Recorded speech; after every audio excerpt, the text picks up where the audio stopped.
Good afternoon. May hapon? Yeah. Anyway, the night is long, no?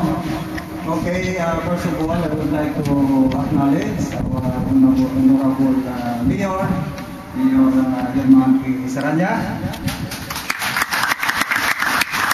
our Vice Mayor, Rene Gaudel, Honorable Rene Gaudel, and our NORAD 7 Chairman of the Board, all the way from India. Kailan kayo wala ko sa makil sa Mumbai, Babi. Pasalamat talayo siya, no? Engineer Galicano Sibana Jr., U7 RP. Our Vice President of the NORAD 7 Club in the province, Mr. Silverio Boy Sasida, U7 Tango.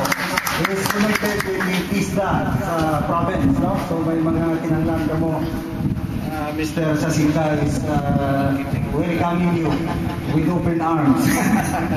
And another is we have here our Education and Membership Development Committee Chairman, Mr. Pipit Andaya, U7 DIN.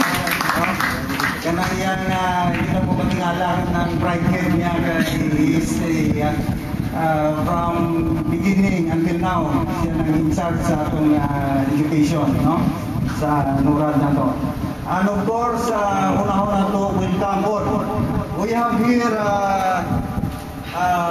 guests from different places, all the way from Siaton. In Siaton group, we have organized them into another sector. No, although we have the Santa Catalina, Basay, and Bayawan, we organize another sector, and the group is so active. That's why we also acknowledge the people from amateurs from Siaton, led by its president, Mr. Zacarias Ragay. We have also from Siaton, Bob Pinili, Bravo. We have also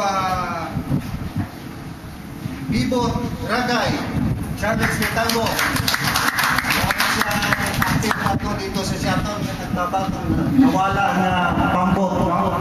Was able to communicate to our radio station, and we're able to help the concerned person kung nawala kung pambot. So, muna siya, nagpatihan his frequency. Siya naka-recover, and gladly na-receive sa atong nawalaan dito sa Tagapasay. And we have also